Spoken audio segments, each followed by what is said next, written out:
எம்ஜிஆர் அவங்க வாயா, என்னையா நீ சொதப்புற, நல்லா நடிகான் இருப்பானுங்க.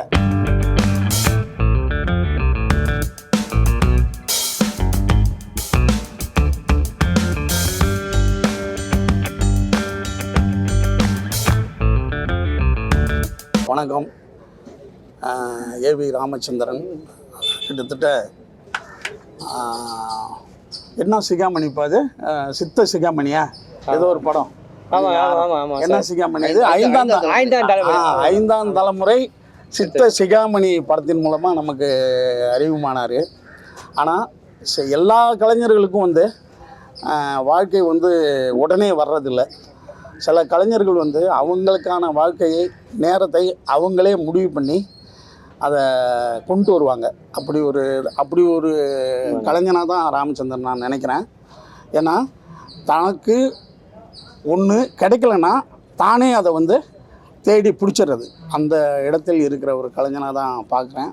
அதுக்கு ஒத்துழைப்பு தருகின்ற ஒரு ப்ரொடியூசரு அது கூட நிற்கிற இவருடைய நண்பர்களான அனைத்து கலைஞர்களுக்கும் என்னுடைய வாழ்த்துக்கள். ஏன்னா அண்ணன் விவேக் இருக்கிறம்போது இவங்களுடைய வாழ்க்கை வந்து, அதாவது ஒரு கலைஞன் வந்து தான் சுற்றி இருக்கிற கலைஞர்களை எந்த சூழ்நிலையும் விடாமல் ஒரு பாதுகாப்பாக இருந்த கலைஞன் வந்து விவேக். அவருடைய மறைவு வந்து இவங்களுக்கெல்லாம் மிகப்பெரிய ஒரு விஷயமா இருந்தது. ஆனால் இவர் வந்து திரும்பி அந்த இடத்த கையில் எடுத்து, ஏன்னா இவரும் நிறையா உதவி பண்ணுவார். அதாவது ஒரு விஜயகாந்த் சார் கூடயோ நம்ம மயில்சாமி அண்ணன் கூடயோ இருந்து பல உதவிகள். இன்னும் சொல்லப்போனால் நம்ம ராமச்சந்திரனை பற்றி சொன்னால் கடன் வாங்கிலாம் உதவி பண்ணுவாருன்னு சொல்லி இவருடைய நண்பர்கள் சொல்லுவாங்க. ஏன்னா ஒரு வசதியாக இருப்பவர்கள் வந்து உதவி செய்கிறதுன்றது சாதாரணம். ஒரு ஏழ்மையில் கூட தான் இல்லாதவனுக்கு வந்து உதவி பண்ணுறதுன்றது ஒரு பெரிய நிலை. அது அப்படி ஒரு ராமச்சந்திரன் இப்படி ஒரு படத்தை பேர் அப்படி ஆமாம் ஆமாம் கொடுக்கும் மனசுள்ள பேர் அது. அடுத்தது இப்படி ஒரு அரசியல் படம், அதாவது நம்ம எதிர்பார்க்கவே இல்லை. இவர் வந்து ஒரு நகைச்சுவை கலைஞனை தான் நம்ம பார்க்குறோம்.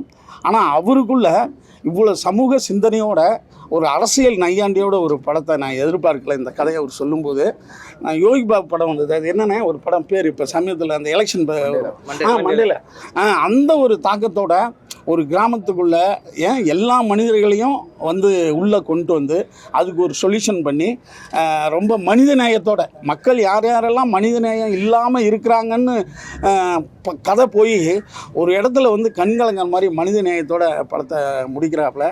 ரொம்ப முக்கியமான ஒரு அரசியல் நையாண்டி படமாக இது இருக்கும்.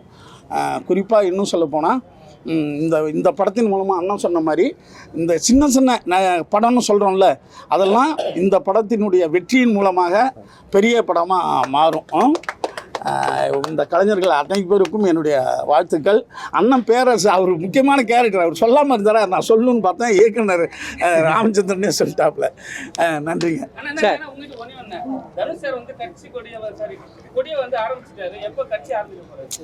ஏன்பா இது ஏதாவது சொல்லி நான் இதெல்லாம் அவரு முடிவு பண்ணும்பா.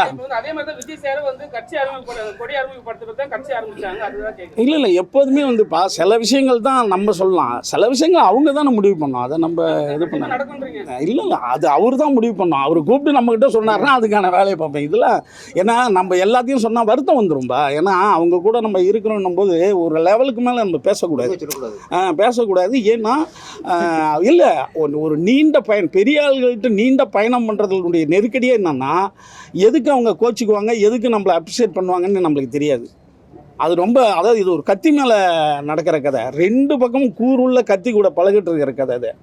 அது வந்து உங்களுக்கும் தெரியும், இருந்தாலும் நீங்கள் போட்டு பார்ப்பீங்க, அதான் விஷயம். ஏன்னா அவங்கவுங்களுக்கும் ஒரு மனசுக்குள்ளே ஒன்று இருக்கும். அது சரியான நேரத்தில் அது இன்னும் சொல்லப்போனால் அவங்களுக்கு சரியான ஆலோசகர் நிறைய பேர் இருப்பாங்க.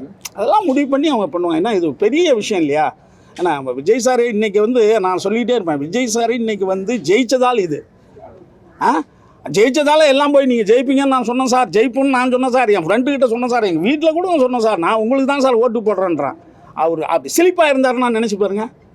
இந்த உலகம் இப்போ எல்லாம் ஓடுறானுவேன். ஏன்னா எம்ஜிஆரும் சொல்கிறேன், எம்ஜிஆர் ஜெயிச்சதால் அதை ஜெயிக்கலன்னு வச்சுங்க, அம்பியா ராதாவுக்கு தாத்தாவை நடிக்க வச்சுருப்பானுவேன். எம்ஜிஆர் அவங்க வாயா, என்னையா நீ சொதப்புற, நல்லா நடிகான்னு இருப்பானுங்க இல்லையா? இங்கே எல்லாமே வெற்றி வந்துட்டதால நம்ம பேசிட்டு போகிறோம். அந்த வெற்றியை தக்க வைத்துக் கொள்வதற்கு அவர்கள் எடுக்கிற ரிஸ்க்கு என்ன ரிஸ்க்கு? இன்றைக்கி அத்தனை பேரும் விஜய் 100 கேள்வி கேட்குறாங்க. அவர் அந்த அந்த ரிஸ்க்கு தான் அந்த விஷயம். அந்த ரிஸ்க்கை எவன் பாராட்டுறான்? ஏன்னா அந்த இடத்துக்கு போனோம் எவனுமே அந்த கேள்வி கேட்க மாட்டான். கீழே இருக்கிறவன் தான் கேள்வி கேட்டுக்கிட்டே இருக்கான். அந்த இடத்துல இருக்கிறவன் அப்படி துணிஞ்ச முடிவெடுத்தவன் எவனாவது ஒரு கேள்வி கேட்டிருக்கானா? இங்கெல்லாம் சாதாரண மக்கள், சாதாரண பெரிய மனிதர்கள் பார்த்து கேள்வி கேட்குற அளவுக்கு நம்மளுடைய ஜனநாயகம் இருக்கிறதால இந்த அநியாயம் நடக்குது. ஏன்னா ஒரு எந்த பொறுப்பும் இல்லாமல் இங்கே வந்து கேள்விகளை தூக்கி அடிக்கிறாங்க. ஒரு பெரிய மனுஷன் அந்த இடத்த காப்பாற்றிக்கிறதுக்கு எவ்வளோ பெரிய கஷ்டமாக இருக்குது. ஒரு குடும்பம் நடத்துறது, ஒரு ஆஃபீஸ் நடத்துறது கஷ்டமாக இருக்குங்க. ஒரு அரசியல் கட்சி நடத்துறது சாதாரண விஷயமா? நன்றி, வணக்கம்.